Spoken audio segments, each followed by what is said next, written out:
Hello and welcome. My name is Deepak Kumar and I welcome you to today's webinar, which is about Storyblok, the whole digital experience platform.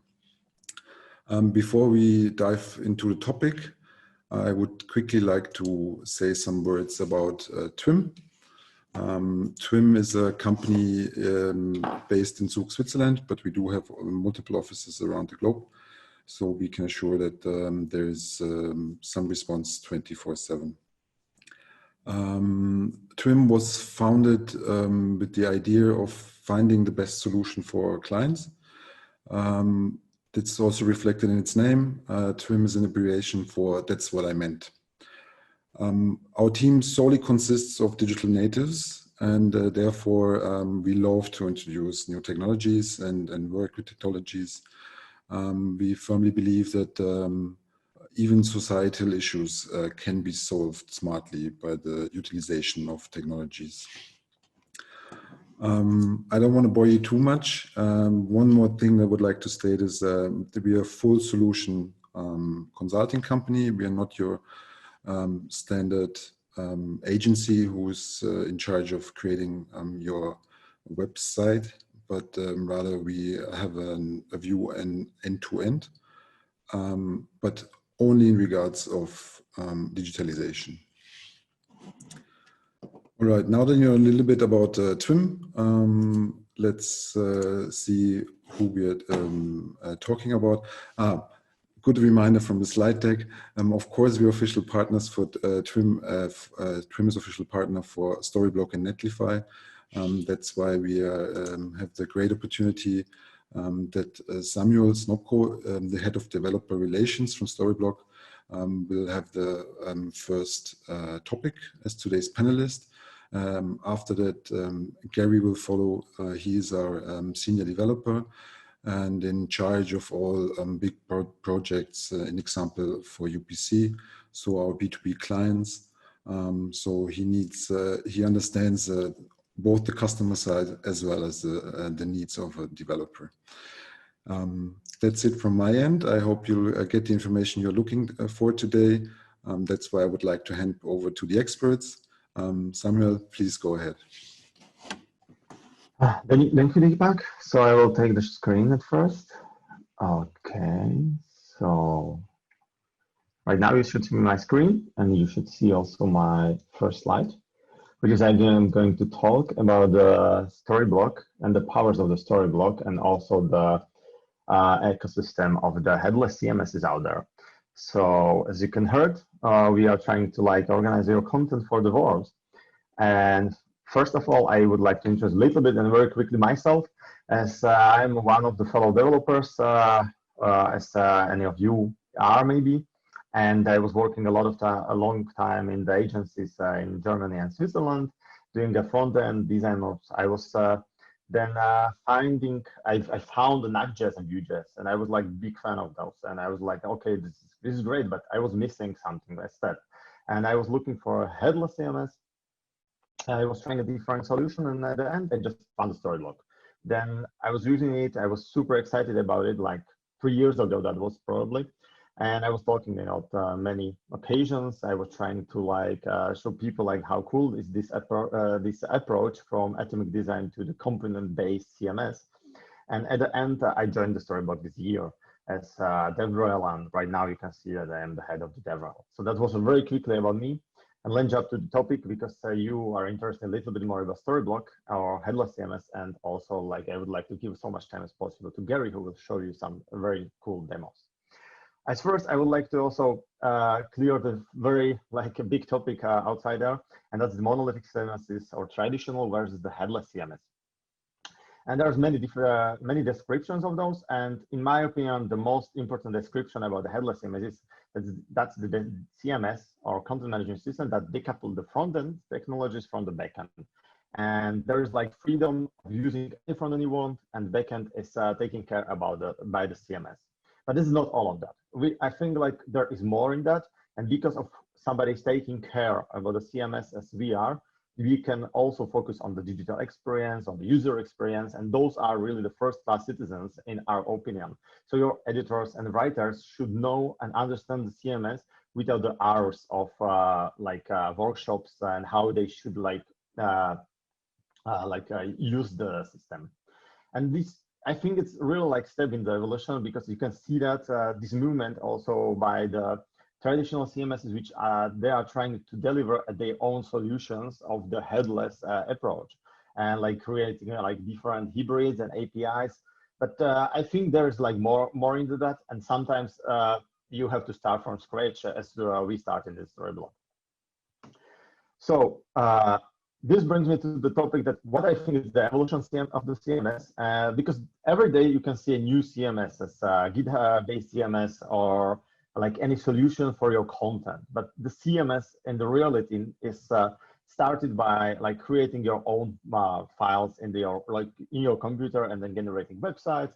This could be a Markdown or anything else. Then you would just start to host it in the GitHub or any other versioning system. Then you will have probably a lot of those self-hosted systems, which it's on running on your own server, and you can like log in somehow as an admin or editor. But at the end, you're still taking care of a lot of stuff, and not basically at the end of the website of your the website and of the front end that users and your customers really see. And that's why I think like the next step of the CMSs are the headless CMSs, or CMSs and content platforms which providing a service as a Storyblok.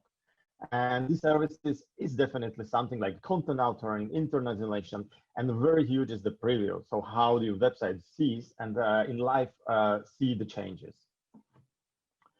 So, and that's why I would like to also like say what Storyblok is not. So Storyblok is definitely not another Git-based solution, or it's only for developers.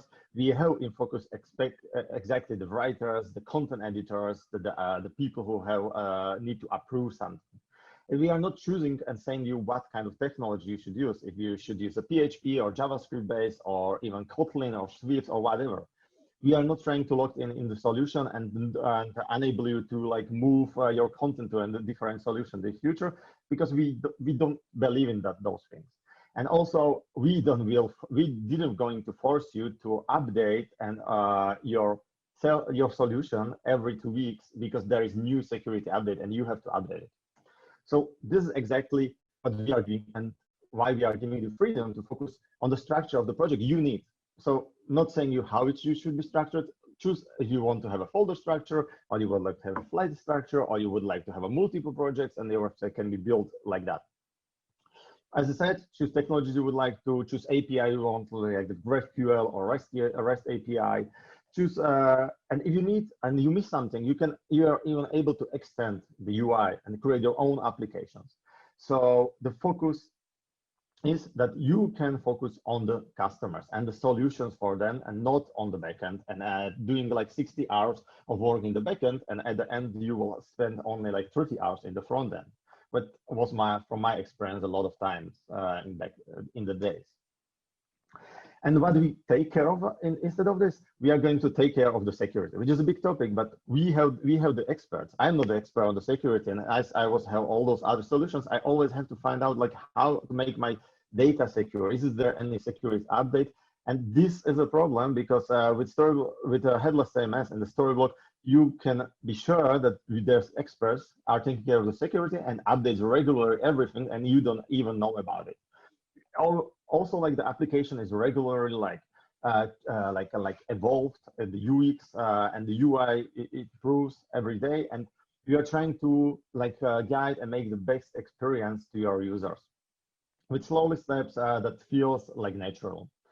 So the same thing goes to the database, is that I'm not the database expert, but we have people who will take care of that. And suddenly you don't know, and next day the database is just like last time 6 times faster as before. And if you like report the bugs, you don't have to install anything, because we will update the application as service. So this is all what we're going to take care of. And at the end, if you need a new translation, like you have a global website, you have editors in different languages, and then some people don't speak English, you just can switch. Every user can switch to the language they need, and we are just improving this and getting a new and new languages for our UI. so that what do we take care of? And this is like good point, and where I would like to introduce the quote from one of our users on Discord server, who said, and coming from the monolithic CMS, and he was like really new to Jamstack, and he was really confused in that. And he said that basically the hardest thing for him was to getting head around that anything is possible with Storyblok, or usually a headless CMS, that there are any right and wrong answers. It's really up to you how you want to like deal with those issues and the problems and challenges you have. So, and the monolithic system, usually you get a tool or plugin and that does a certain thing. But in the Storyblok, you can use those, but you can also set up your whole structure and everything as you need. And then you can choose a very different path to solve these problems. So at the end, this may think sometimes at the beginning that you are like missing a step, those plugins, but at the end, this is the most powerful part maybe of the Storyblok, that you can do it the way you really need and not the way that somebody will tell you that you should do it like that.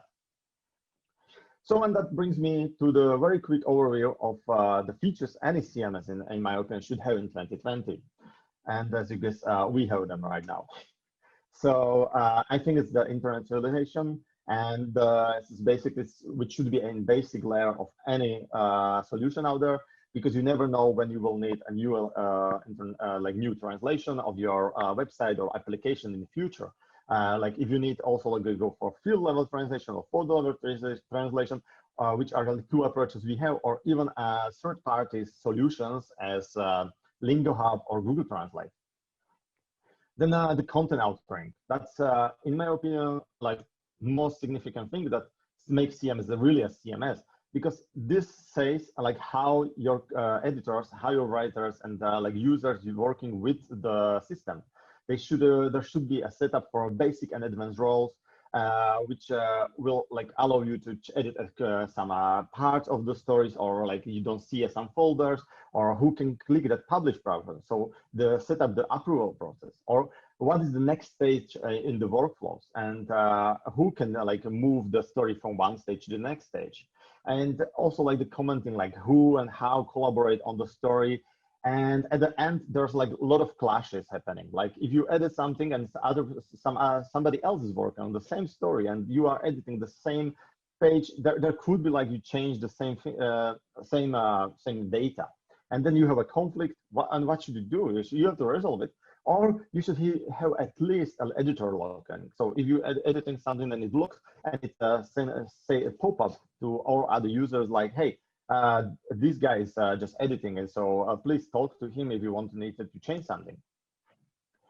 The standalone topic for me is the content scheduling, because this is for all those big e-shops and like also enterprise websites that need to like you need to make public something at midnight of the Friday. Like there is a big weekend game and you want to publish like article, or like show some really latest news, or maybe you will show it only for 2 days. So you are able to schedule a bundle of the changes in different stories / pages, and just define the date when it will go live and when it will be deployed. And then same goes to the summer special offers, sales in the e-shops. The next topic is the pipelines, which is like definitely one of the most, in my opinion, requested features by the enterprises, where you are able, it's very similar, like next step of the workflow, and where you are able to freeze your content. And by freezing the content, you make sure that the content which will get to the live stage have its own API key and is always correct, because there is very complicated stuff and many people have to take a look on the content if the staging is correct. You have a multiple like URL previews, and at the end you can follow this process, which sounds like really a little bit overkill, but people who are coming from the big enterprise solutions, they will know that this is a thing. And what we are bringing to the table is also the reusability. And this is like with the lately as the new frameworks came, like the Svelte, like Vue, React, Next.js, Nuxt.js, even Svelte, and all of those, they have a big thing, and that's called components. We are building components. And this is also like the atomic design approach. And this is how we looked also on the whole content. It's like it's components-driven content, in my opinion, where we are creating a different components and we are able to nest those components inside other nested. So we have a basically unlimited unlimited waterfall or deeply nested component. You can combine and create a new combination, and then your front-end frame will just take care of that it will be rendered correctly. And you can also like share those components between different projects, different spaces, because you shouldn't start always from the scratch. As you don't do that in the front end, you are setting your framework, then you should do that also in the back end. So in the content management system. And at the end, if you have a very similar website, why to not reuse basically the setup of existing project and just duplicate it and clone it, then do a small adjustment. And all you need to change at the end is not the setup of the project. You just need to change the visual, like the visual representation of the whole website or application. That's the reusability of it. And then often there is like a lot of people saying like, hey, you are service, like software as a service, we are not able to extend it. And we need to extend our solutions because we want to have included this translation tool or something else. And I can say like, you can do that with service as software as a service, because we have possibility to include your own custom field types, plugins. So if you need to have loading from external URL like REST API, then you can create your own custom apps or tools which you can authenticate into the Storyblok, and then at the end it's embedded directly in the Storyblok. So if you need to use endpoint of the Trello board and you would like to have it embedded in the Storyblok, it's totally up to you, and you can create it. So you can really create your custom apps. As samples are the Cloudinary, Lingo Hub for translation, or for the A/B testing, the Optimizely, which are really like very easy to set up, and you just can create it. The thing, which is really the thing with the big T for all the for the developers, is the management API. And this is what I really love, fell in love with Storyblok, is that you can write your own script. So we are not forcing people to set up everything in our UI. You can use the management API. You create your own JSON and just import or export your whole content space and the setup of the whole project. We even have created like a command line interface for that, and you will have all the powers that you would have basically using the Storyblok UI or application. And this is really great for the migration and the bundle changes. So if you need to fix a small thing in multiple stories. And of course, the image service, this is like must have, like there's nothing more to tell. Like if you don't need really like Cloudinary, which is like huge and great, but maybe you see something a little bit simpler, then use our image service. The community, which is helping to each other, and which is currently living on the Discord at our moment with the ambassador project that you can always like join if you would love to, and write articles. And the big bonus, which I think like a lot of solutions out there should have, but right now it's not a lot of them, are the real-time visual editor, which is super helpful to all of the content editors, writers, managers, to see how the website will look if you do and change. So it's basically clickable. If you click in the, it's open the content where you can change, and you can, as you are typing, you will see the changes. With the possibility to have a sharp URL and also to preview on different devices, which should be like the key feature for all of you who are creating those contents. And what I mean is like very quickly demo is like here I have the opened space where it's like demo project which you can create very easily if you log in Storyblok. It's set up exactly like this for you, and then you just like go here and just like create. Okay, let's create this component here, and you can see that it's just at the moment as I click, it's updated there. Then I can here go and like change the setup, like hello webinar, and then I can also go here and change the style. Like let's make the button different. Where's the button? Let's put the text, and you can set up all the stuff, and all of that you can see here. It's like up to you. As you, if you want to have these options to your users, to your like system administrators, then you can create that. And this is not restricted only what you see right now, or only this preview what I said. This is all customly built by us as a sample. And you can create your own samples as you would like to. Just go and just play with it a little bit. But Gary will cover this a little bit more in details, so you will see even more power that you can get by real-time visual editor. And lastly is the question where to start. And the answer is like, start is like up to you. Like choose any technologies, like from the basic ones that you would like to work with, and try to check out if there's any guide from us already written for that. And then as an advance, you can like always like include all of other third-party solutions. I mean, like not only the 7 that I just put here, these logos, but any of basically what you would like to have, which have their own APIs or way to integrate with different solutions. Or you can like talk to our partners like twim, and they will definitely love to help you. So if you have any question, I'm happy to answer them. It's on the Twitter, in our Discord channel, so feel free to like write me DM on the Twitter or directly to the Storyblok, or go to storyblok.com. There's a live chat, and we always answering very fast, as there are real people behind the live chat and not only bots. So the Q&A in the webinar will be answered, I think, after the Gary talk. And now I would like to basically stop sharing my screen, and I will give the word to Gary. Gary, make host. So good. Change host. Yeah. And good. Gary, you should be able to share the screen. Thank you, Samuel. Okay. At the moment, I'm disabled to screen share from the host. Just 1 second. Oh, Michael is the host. Why is Michael host? We need to sort this out.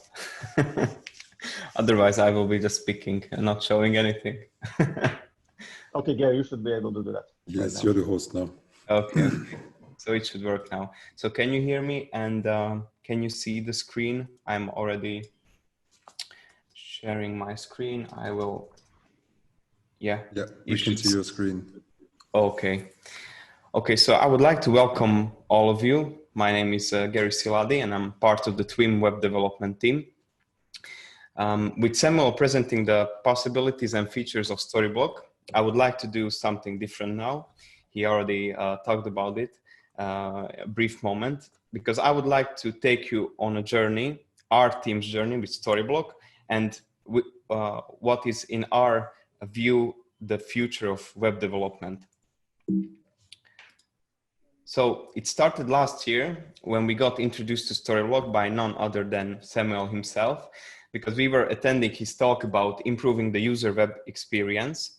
And although he wasn't working at that time at Storyblok, but he couldn't help himself to point out to us that Storyblok is the next big thing. So we gave it a chance and started to play around with its cool visual editor. And understanding the concept behind it, soon we started to see the possibilities that it gave us. With Samuel's help later that year, we took on twim's homepage and basically rebuilt it using Storyblok and the modern Jamstack architecture. This is a screenshot of a twim homepage, and it was a really great experience to get to know Storyblok in production during this project, because we have learned a lot, and in reality, it was preparing us for our challenge. So later last year, UPC Business approached us with a tough task. They wanted us to create a proof of concept site which would replace their B2B Giga website. The main objective of the project was to use modern Jamstack architecture. What do we know about the UPC Business site? Well, it's a multilingual site. More specifically, it has almost all of its subpages in 4 languages. That makes it total of around 500 pages, so it's a big website. And we are talking about pages with dynamic components like contact forms, banner sliders, product tables, with connections to various third-party providers as well. So a project this size usually takes a long time and requires a big team of developers in the classical monolithic structure. And the end product usually isn't very scalable either.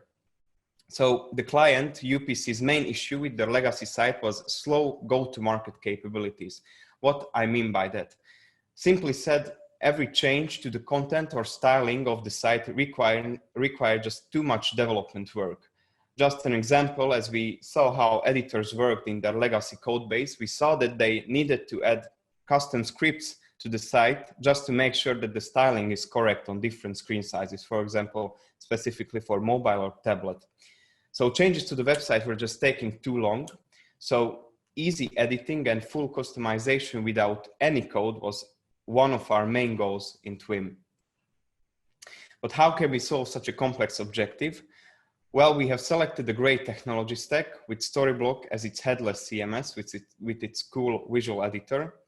And our technology stack consisted of using Vue and Nuxt.js as our front-end framework and Nuxt as a static site generator, more or less. And for our infrastructure tool and CDN functionalities, we used Netlify. To achieve easy editing, we started to work with Storyblok's visual editor, as Samuel already showed you. And the classical use case for the editor is for changing text contents, maybe change some of the styling that you allow your editors, but we wanted to aim even higher than that. Because our goal was not to change just the content, but we wanted to put that easy editing also for the styling of all your pages. So you can easily edit not just the content, but all the styling, whatever you like, without writing any code to the site. So basically, you don't even need at that moment a programmer, but for example, a designer or a content editor could do all the work. So we needed to innovate on top of the already great visual editor and come up with our own unique solution. So as Samuel also alluded to the fact that you can extend the Storyblok structure in whichever way you like. We just did that with our own unique spin on it. So the end product was that almost 100% of the site's content and styling was editable through Storyblok.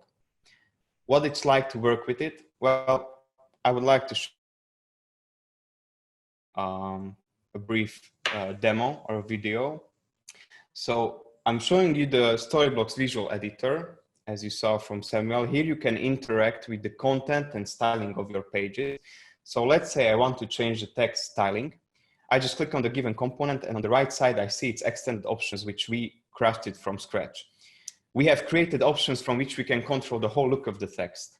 Just like that, we change the text color, the font size, the font type. We can also reorder or reposition everything on the page. For example, this button and image in the Flex container, we can simply reorder them, or take the background image or background options as well. On the right side, we see the background tab, and background color is changeable easily as well. If we want to remove some stuff, for example, columns, or reorder that, we can also do that very easily with our solution. And all of this styling is responsive by default. And you can see this and style different device breakpoints totally differently. So it's totally up to you. How do you want to style it? What content should it show? And as you can see, no coding is necessary in this site. At the moment, as you saw, there are some like CSS, which is integrated into that. So maybe that's the only like only requirement that you want to know, but we also innovated later on that. So the whole point from your side as a content editor is just getting familiar with the editor itself. So this approach really opens up the possibilities of people who can edit your website and makes it much quicker to create also new content. Another major feature that I want to point out is that we fully support language versions. So as Samuel also said about Storyblok, from the start, out of the box, they support different language versions, but we also went a little bit further than that because this project required us to do that. So using Storyblok's plugin dimensions, we have full control over the language versions of a given page. So if I click on the top, I can see the different language versions, and I have full control over if I want to overwrite, I want to copy from this language to another language, the site. And also if I want to modify or, for example, delete the site, the alternate versions are connected to each other in Storyblok. And that way it asks us if I want to delete, okay, do you want to delete also the alternate versions as well? So those alternate versions can live their separate lives, because in the UPC's case and also other big B2B business sites, maybe you don't want to have the same content on different alternate versions of the one specific page. Or it can happen that you don't have one specific page in all your languages. What happens then? You publish a 404 page? No. With this solution, you just can skip it and basically have a separate hierarchy by your needs for all the language versions. But what about creating whole new pages? So as the components on the pages are repeating quite many times, we made great use of Storyblok component presets function. So let me show you how you can create a new page. I will just create here an empty new test page. And I click on it, I see the header and footer in the visual editor, and I can start just piling my components. So if I click add, you can see on the right side that we already made a lot of presets for the project, even complex ones like a slider, hero banner, or product tables, or anything like that.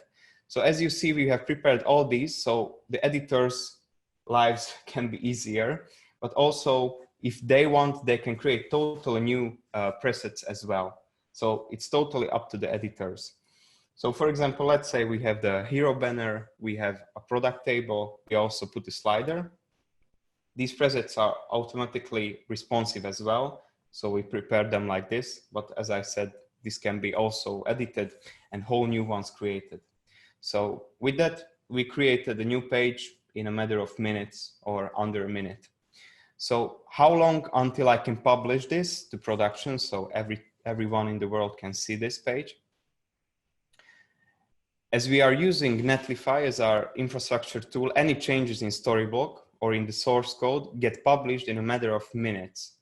And we are talking about an enterprise project with 500 pages, for example. So with this tool and with this connection with Netlify, we successfully solved also market capabilities. And it doesn't really involve any manual work. Once you click publish on the Storyblok side, it gets built and it's published to the production. So how much time did we need to accomplish all of this and deliver this B2B site? Well, we can proudly say that within only 3 months, with only 3 developers, we were able not just to implement this whole complex system with the whole flexibility, but create also the 500 pages from scratch. So this is quite a contrast with lengthy monolithic development times. And this is only possible by the Jamstack infrastructure and Storyblok's really quick visual editor, which let us do these pages from scratch very easily. Given also the time period in which we were working, it's even more impressive because we worked during the holiday season and it tends to be pretty chaotic and less productive, but we managed to get through that and deliver on time as well. So that tells you a whole lot about the effectivity of the Jamstack approach. As we've been talking about content editing speed, it's also important to talk about a different kind of speed now, and namely that's page speed. So we already handled the content editors. We see that their work is very easy and quick, but what about page speed? How fast are the sites which are generated by Storyblok? I bet you're a bit like me. You don't like to wait for your websites to load. Well, actually nobody likes to wait for their websites because slow pages, for one, ruin the user experience and directly impact sales and conversion in a bad way. This was also the finding of the study made by Deloitte with Google called Milliseconds Make Millions, because they found that an improvement of only 0.1 seconds to your mobile site, which isn't a lot, can boost your conversion rate by 8%. So that's why we put such emphasis on page speed on our projects with our clients, because it can make a huge difference, not just to the user experience, but at bottom line to the revenue itself. So let's see how we did with performance. Benchmarking tools as PageSpeed Insights from Google or Lighthouse those are like the market standards, are working with a few different figures when testing performance. We are working with 2 of such figures. The first one is first contentful paint. The quick definition is that this marks the time until the first visual element appears in your internet browser. The second one is time to interactive. This marks the time when your whole site becomes fully interactive. So in between these 2, you may see all of your website, all of the content, but it's not guaranteed that you can interact with every element on there as well. So how do we compare with the legacy site which we replaced in the case of UPC? Well, we are showing you the homepage of the business site as it has the most traffic and has a lot of complex elements. So the tool we use is Google PageSpeed, and we use an average mobile connection. We are using mobile devices as most of the traffic on the web comes from mobile. So the best figures the legacy homepage had were around 6 seconds for the first contentful paint and around 30 seconds for time to interactive, full time to interactive. And that's not so unnatural in the realm of mobile sites, because usually those sites perform so poorly. So the new site we developed at release performed, as you see, from 3 to 5 times better than the legacy one. Around 2 seconds for the first contentful paint and just around 5.8 seconds for the time to interactive. So it's a pretty remarkable change. Also, to see how this improvement affects revenue, Google has a really cool calculator. Thanks to the data they collect through Google Ads and analytics, they can measure financial impact of these changes as well, as they did in their study. So let's do a quick calculation with a site like B2B UPC. These figures will be approximate. I know that the revenue is also affected by whole other dimensions and decisions as well. But let's say that the average monthly visitors is 1 million in UPC case. We will put the conversion rate at the average 2.3%. And let's be conservative with the average order value, and let's put it at $50. So if we start from 5.9 seconds and go down step by step and reduce it to 2.2 seconds, we can see that we're around an annual revenue boost of 1.5 million. And if we go down, the faster the page is, the bigger the differences in revenue. So if this is the case, as you can see, we are talking about a lot of revenue. If this is the case, a good question is that how far can we go in page performance? Because we're around 2.2 seconds, but we can go even better. So we at twim didn't stop improving our solution with our last project. As you saw, that the UPC was put into production in May, but we've been very busy in the last couple of months, even improving our Jamstack Storyblok solution. And one of our main focus was improving page performance, which we are continuously doing, because we found a lot of ways to improve the performance even further, generating static sites being an already fast approach. But we would like to show you what we achieved in the last couple of months. For this, I would use a very simple graph. A speed index for an average website on mobile is around 11.5 seconds. This figure for desktop is around 4.8 seconds. These are the average numbers from the web. And usually mobile speeds are twice as slow compared to desktops because of 3G and also the processing power of mobile devices. So with the UPC project, we had around speed index around 2.5 seconds of mobile and around 1.5 seconds for desktop. And now I would like to show you the outcome of our further innovations. So we measure the mobile and desktop differently because they behave differently. But let's look at the figures which we accomplish currently. So we've been able to lower the seconds to around 1.5 seconds or 1 second on mobile and almost an instant 0.2 seconds on desktop. And we are talking about still enterprise project with a lot of media content, because I saw many times on the internet like cool page speeds, but on sites with only 1 or 2 sentences without images. That's maybe an easy feat to achieve, but if we put these numbers into context, if you just quickly check, for example, google.com, which is like a simple site in a sense that there's only a search bar in it, no real images, nothing, we can see that they are producing a speed index of around 1.5 seconds, and they don't even have 100 RPM performance. This is the mobile numbers. And if somebody already developed such sites and tried to achieve 100 performance, they know that it's really a struggle.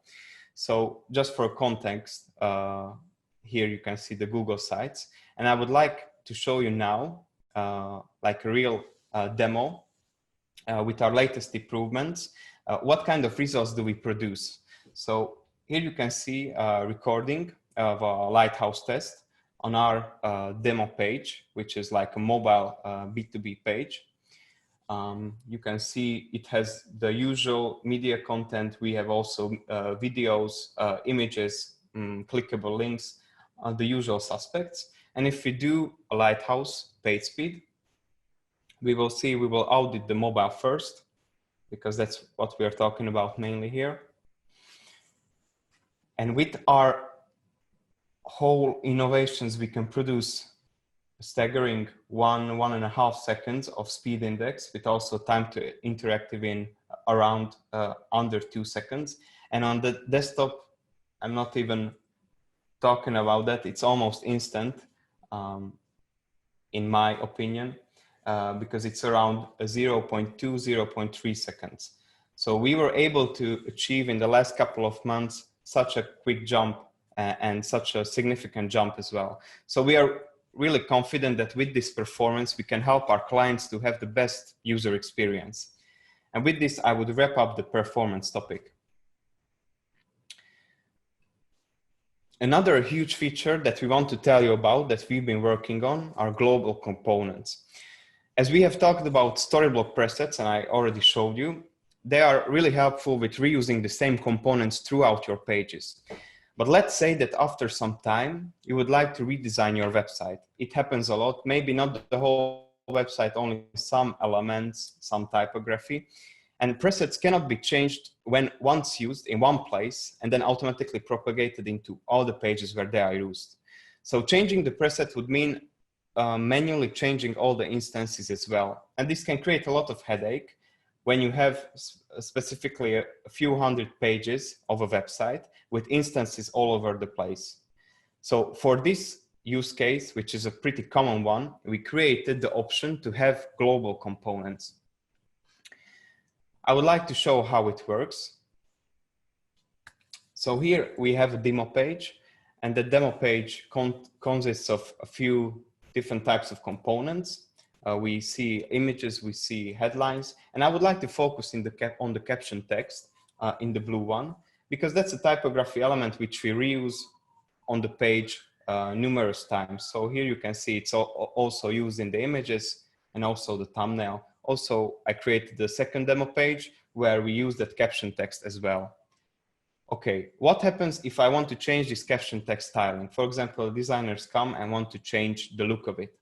Well, the global components here comes very handy, which is our own unique solution, where we have separately this caption, which is then used by reference in other places in the site. So for example, let's change the color and the font size of this caption. And once I publish this global component, it automatically informs all the other pages. And here you can see it automatically rebuilds, and all these captions on all of your pages, it can be a few hundred or 1,000 pages, it will just rebuild and change itself. So you have full control over what you want to use from the global component and what you want to use from the local instance. Because, for example, there can be times when you want to slightly redesign some parts and not use the global setting. And with this, in our experience, you can really redesign your whole site in a matter of hours or maximum a few days without touching the code and not really caring about the source code, just working in Storyblok. So in our opinion, it's a really powerful tool. A next topic where we've been very active the last couple of months were implementing advanced images, because in our opinion, images are a so-called make or break media type, because if they are not implemented correctly, they can really bring down the page performance and drastically. So having advanced images and full control over that means having full control over the performance and the user experience of your site. How does it look like? Samuel a little talked about the image service that Storyblok provides, and we decided to work on top of that and create cool responsive settings, which I will show you just now. So in the editor here, you can see our advanced image, where on the right side, you have the settings, and we created fully responsive image. That means that you can also change the image files themselves on different screen sizes. So on the right side, you can see that by breakpoint, I can define whole other images, and also I can define their resolution separately. Also, optional lazy loading and blur effect for better performance and user experience was provided and implemented. We also support the modern WebP image format, which is now widely supported by almost all the major browsers. So this means even better performance. This is one of the things that helped us make that performance jumps that you saw in the last couple of months images. And we are using all of these advanced settings in background images as well. So we've been very active in this department, and we think that this is one of the cornerstones of having a great user experience and great performance on your site. Another cool new thing that we worked on are logical attributes, as we call them. With our unique solution, you can now have attributes in your components in Storyblok. So as I said, in the case of the UPC project, I was talking about 99% of content editability, but this functionality makes it closer to 100, because as you can see on the screenshot itself, you can now, with these attributes, decorate also your components by any custom HTML attributes or any maybe event listeners or functions. So with the help of logical attributes, we can move almost every conditional rendering or conditions from the code, from the source code to Storyblok itself. So this means that if there are components which should show only in given conditions, we can do it as well. This really moves the business logic from the source code to Storyblok itself. And that means that you don't have to touch the code, and you can have the easy, quick workflow that we did with styling and content as well. Another cool new feature from our side are edit flex and grid components with already made presets to make it easier to create new content. With grid now supported widely in major browsers, we felt the need to actually create helper presets to help our clients and their content editors do the job. So we created responsive presets when you can just drop it into your site and it will behave like you want, and you can create content very easily with them. If we're talking about making it easier for content editors, we are constantly working on making editing text a better experience. That's why we are creating a great typography plugin as well, which we would release in the future, hopefully as a Storyblok plugin. So this way you would have a design tool like typography setting, which you are used to seeing in different design softwares if you are working with Figma or other like image processing tools and design tools. We brought those settings into Storyblok, and we would like to, with this, make it easier for content editors to change the text with a format that they are really used to without knowing any CSS in the background. So here we are at our current progress at this point. What exciting things are we planning going into the future with Storyblok and Jamstack as a whole? Well, I can share one or two with you, which we are planning.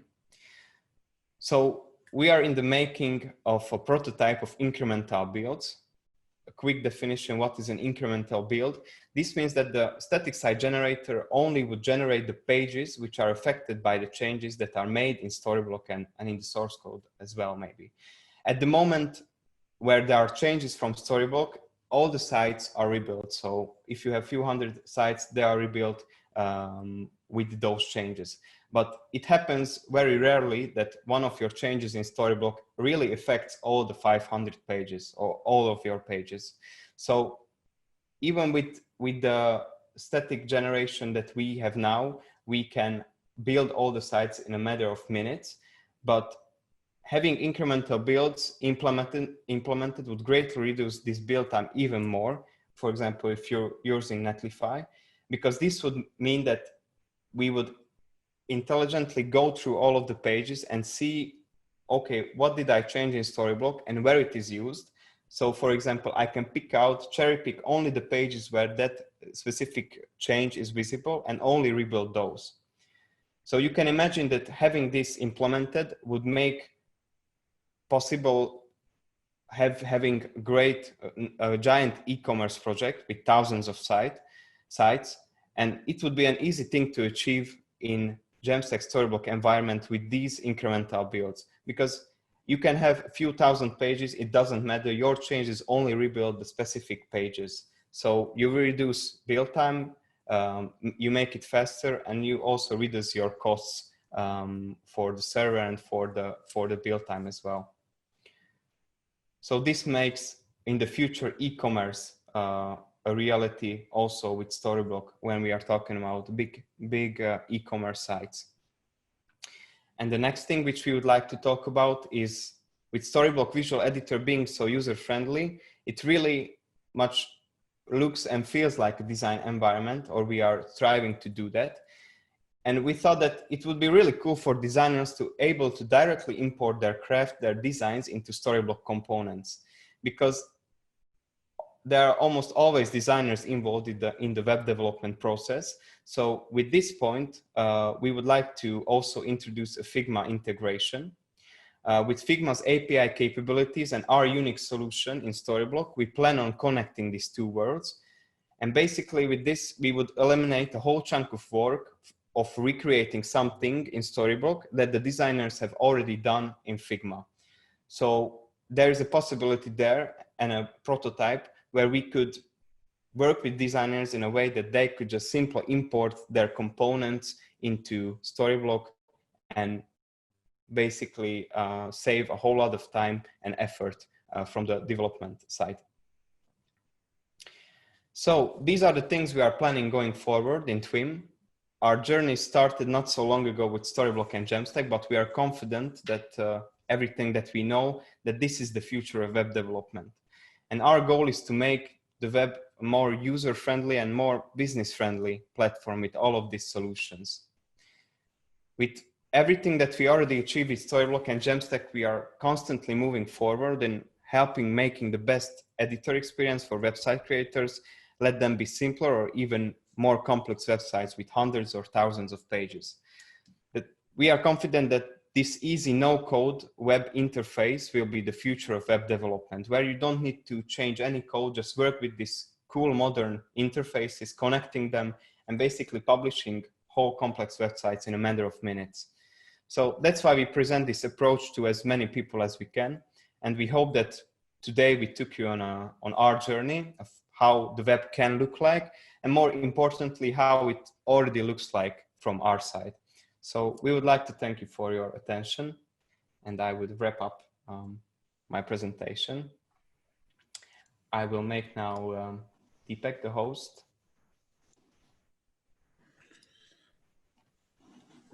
Perfect. First of all, I would like to say thank you very much for Samuel and Gary for the insights that you gave us. It's highly appreciated, also from my end. I always learn something new in those webinars, even I. So we do have some questions that were coming up while we were having this webinar. So I think we should answer them as planned. The first one is from Niels Schwake. Is it possible to restrict editing of specific fields of a component to a user role? This is probably a question for me. I'm here. I just accidentally like closed the camera and I cannot like allow like start it again. As it is restricted to me right now.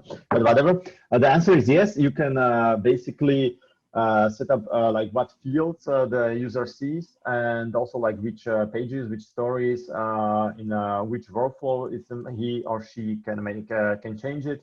So exactly, it's a very complicated, I mean, like complex setup where you can set up it to the point of each field.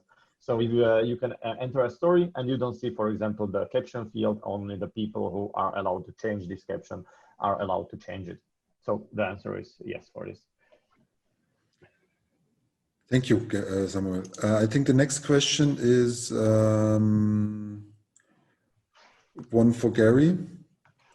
If you're already using, Severin Pflüger is asking, if you're already using Netlify, what was the reason of using Storyblok over the Netlify CMS? Yeah, from our experience, as we looked at Netlify CMS, it doesn't provide all those functionalities that we use from Storyblok, like its visual editor, it user roles and pipeline, which we learned to love. And we can really use Storyblok as a base. And as I shown you, we can build on top of that our tools, whatever way we like. And we think that its visual editor is really like a specialty in the realm of CMSs. So for us, it didn't really compare. We are better off using Storyblok in a huge way. So that would be my answer. Thank you for that. The next one is from Aaron Miat. How do you handle caching, especially with Storyblok editable content? He gives us some context. His stakeholder finds it cumbersome when the changes are not immediately visible in production. Yeah, so from our side, from our experience, we have this handled in the code itself. So Storyblok also provides given cache versions for their content, because you can have the different version of the same content when you are actively changing the pages. So we have it intelligently sorted out in the code itself. And regarding the CMS, or not CMS, but the CDN, Netlify also handles the different files and content types on their side regarding caching. So we don't have a problem with releasing new stuff and the new stuff not replacing the old one. It depends on how the caching is set up on your side, on your CDN. But it's possible to modify it as you want with Storyblok options and Netlify as well. Perfect, thank you. Multiple people were asking if there's a recording afterwards. Of course, there will be a recording. Also, there will be sent out some information as an email, also regarding the link to the video. Within the next 24 hours, you will find it on our YouTube channel as well, maybe also on the website. I'm not sure. I'm not in charge of that. There was also the question of how to join the Discord.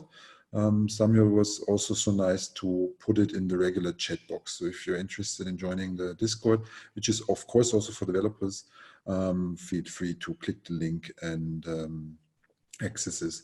As a quick reminder, of course, it is a free webinar, so you will it's free for access even after that, also the recording. This was a question I will also ask. Another question that was asked is if the improvements that we generated or our own solutions, if these are generally available for every Storyblok user or just our clients. Because we put so much effort in it, it's of course a solution that will be available to only our clients, with the exception of the thing that Gary also mentioned, that we will create a plugin for the font solution, which of course then will be available to all the Storyblok users that can implement plugins. Which brings me to the next question, which is from Simon Beasley. how do we create a Storyblok plugin? I don't know if this can be answered in a quick manner, but Samuel, Gary, please do your best. I can quickly answer it from Master. Like from the high level point of, so basically just follow up one of our starter templates, which are for very simple plugins. Depends on you what you want to also create, because there's a little bit confusion. We have plugins which are basically custom field types. If you need to have a calendar drop time with special functionality, there's a starter template for exactly something like this in our GitHub, and also article on the Storyblok. And then also, like, if you want to create a custom application, which is really like embedded application, could be like like something like a Trello board for all your stories pages you want to like present them differently. And this is also, of course, a tutorial right now with the Koa and also with the Next.js, how to authenticate, how you should code it. And basically, there is also a demo where you can just like download or like clone the repo and then host it on your local host and then embed it directly to the Storyblok. And I can send articles, like links for these articles as soon as possible. And if you want to know how it feels like to maybe develop plugins, you can ask. Like that can be answered by Gary. And one more thing, sorry, it's the plugins are right now written in the Vue.js. So you will basically write it in Vue.js, this custom field plugin, sorry, only the custom field plugins. And then using the script, you will generate a script which you will then paste into the Storyblok. And in the case of the application, so authenticated, you will have your self-hosted solution. And then using an iframe, it will be embedded in the Storyblok. And using the management API we are providing, you can edit all your content. So let's give a chance to answer also Gary, maybe to add something here, if you have something to that. For the plugins, I think there are like articles step by step how to create them. We can also help personally if they want with creating Storyblok plugins, but yeah, I don't have anything to add. So great, thank you. There have been a lot of questions regarding the incremental build. So I would like to summarize them. One question was what framework is used. The other one was, are you using Next generate in Netlify? So if you could elaborate a little bit about that. Yeah, so it seems like incremental builds are a killer feature. We think so. Yeah, so we agree. In the front end, we are using Vue Next, so that's correct. There was a question also, are you using Next generate in Netlify?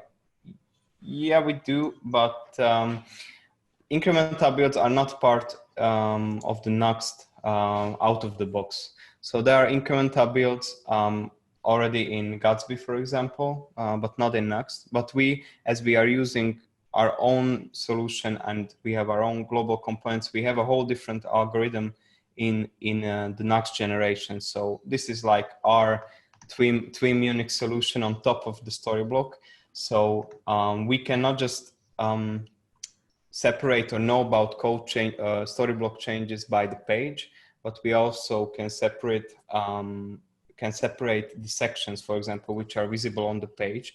And by those algorithms that we wrote, we can differentiate and see on what pages which components and sections are used, and by that we can say that what needs to be regenerated, rebuilt. So this is like our Unix solution, and I would say that this is one of the most complex parts with global components and incremental builds, which we added to this whole solution. So there's a lot of innovation in this way because Next and other static site generators are trying to do that their way. Even if they succeed, when they succeed, we have a very custom Storyblok solution where we needed to handle this at the moment on our own. So I'm not gonna extend on that or reveal like any very specific information, but yeah, just like that. Thanks again. So Christoph Schmidt is asking, by moving business logic from code base to Storyblok, like the logical attributes and class names, isn't this a problem for the usual editor role? Or does this affect only global components which are maintained by developers? Yeah, so at the moment we have also naturally like conditions and business logic in the code itself. So the question is, by moving this to Storyblok, isn't this a problem to the usual editor role?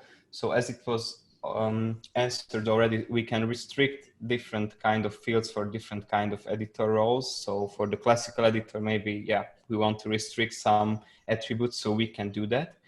And how does this affect global components which are maintained by developers, or does this affect only? So at the moment, we decided to add this to all of the components which are visible on the page, because maybe you want to extend it in some custom manner.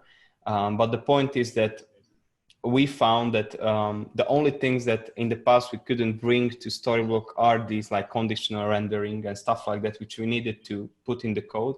And basically by implementing logical attributes, this is something that we can already like migrate to Storyblok as well. So our plan is to move like 100% to the CMS, to Storyblok with all of the business logic. And yeah, that maybe means that we only allow certain types of roles to do that, but the possibility is there. So that's the point, that's like an additional value from our side. So that's one more thing that you don't need to handle don't need to do or handle in the code. We are just one addition. We are also planning on implementing Xstate if you are using some like more complex state machines, or there are different states which you want to handle. So that is something which, although I didn't mention during the presentation, that we are working on a prototype for that as well. So we will also extend on this business logic in the Storyblok, because we see a lot of potential there, which is not yet fulfilled. So Christoph, I hope this answers your question. Simon Beasley he says yes, thanks. You're welcome. Of course, Gary did answer it, not me. Simon Beasley is asking, I think maybe Samuel can help with that. Custom fields are plugins, but apps are different. And are those unavailable to devs? So yes, it's maybe a little bit confusing. Originally, there was a custom field types, which are basically fields like a text field, and sometimes you want to have, for example, a dropdown or something to like get the image for the Cloudinary. So the typical sample of the field type was a Cloudinary plugin that you would embed, and then you can use it in any of your like stories, components, and choose basically a picture, for example, for Cloudinary. Then later this year, we just implemented authentication layer in the Storyblok, so you are able to authenticate using the OAuth, and then you basically can create your own application which can authenticate with Storyblok, and then using this application you can edit your content in the Storyblok using the management API. So this is basically means that you will create anything you would like to create, and what allows you our management API. And then you can change all the stories, all the content, and all the settings that is possible to change using the management API. This then makes also possible that if, as you could see, as Gary was clicking, there's like different sections in the Storyblok, and then you can create your own section there. So there will be like the name of your application, you will click there, and then you can like have the like list of all the stories that are in some state, or you can see like overview of people and which they are like doing, what they are doing, what was the last changes they did. So this is the sample. Basically, the approach here is that let's say that if you have eShop and you would have like a content in one platform, you can embed basically that platform into the Storyblok. So your users will never leave the Storyblok. So if there's a writer or content editor, he will enter the Storyblok, and then he will navigate to the Storyblok, and if he needs to change something in outside of the Storyblok, which is basically also the content that is not saved by Storyblok, he can just go to that section, and then you see your application that you would build on the top of a different API, our API, or whatever you want. And this is maybe a little bit confusing and really complex, but this is like really powerful for like huge, like could be a huge websites or for e-shops, or I don't know, like there's like the typical sample I'm using is a Trello board that everybody knows how sees the how looks the board, and you can move your basically your task from one column to another. So it's like moving from like drafting to staging to publishing, and or ready to be published. And this is like typical that you can build an application, which we already built in the GitHub as a sample, and I should send also the link for that. And then you would see then every stories in your space in a different columns representing a different stages they are currently in, and then you don't have to open every story and change the workflow stage in that story, but you will just open this application and just drag and drop the story in the stage you want to like have it, and this will update then the stage or like status workflow stage of that story.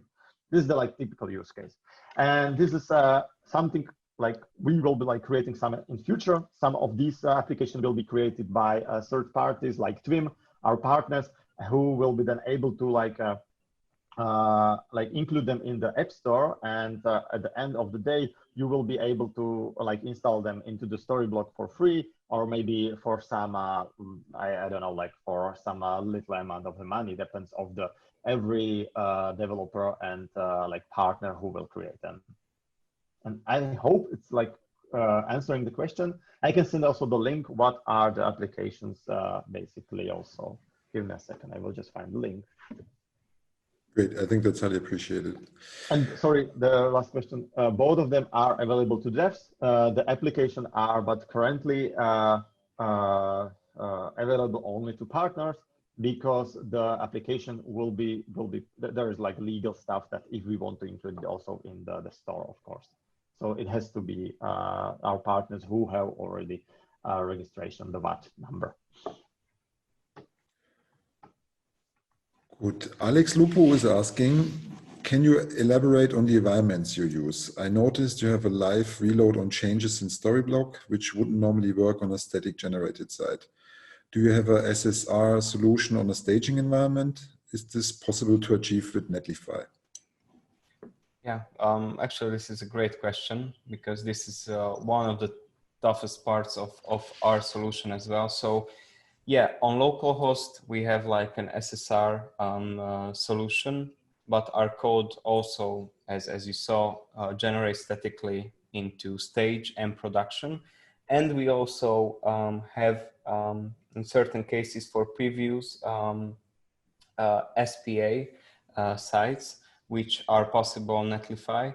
But if you would like, we tried also Vercel, if you would like to have like a preview, not on your local host, but with SSR functioning as well. But the point is that in the code, we needed to handle all these different types of loading, which a little bit caused a headache, because it totally works differently when you're working in an SSR and the components are loading, or when you're working as an SPA. So and also for the static site generation. So we have our own like functions in our code and our solution, which makes it possible to support all of these environments. And is it possible to achieve with Netlify? Yeah. The only restriction with Netlify is that they don't support like SSR rendering. They are only like static site generators. So as I mentioned, you can move to Vercel if you want to have like a preview, which would work as an SSR, and the real-time tool which you would use for the Storyblok editor. So So, but yeah, in a technical sense, SPA is SSR. So if you focus only on those two, SSR and static site generation, you can do that, yeah, on Netlify.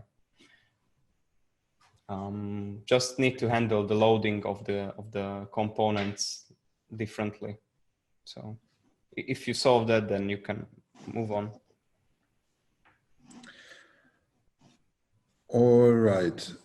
This was the last question we've had open in the Q&A section. As we've already quarter of an hour past the actual planned time, feel free, of course, to send us your questions right now if you want them to be answered. If not, feel free to send us an email. We are more than happy to help. All the information that we've talked about today will be sent out anyways afterwards in an email, and you'll also get the link to the recording of this webinar. I'd like to say again a lot of thanks to Gary and Samuel for giving us the insights and the information, and for being panelists on this webinar. And I also would like to say thank you for everyone who participated. Have a nice day, a nice weekend, and stay healthy. All the best. Bye-bye. Thank you. Have a nice day. Bye. Thank you. Bye-bye. Thank you very much.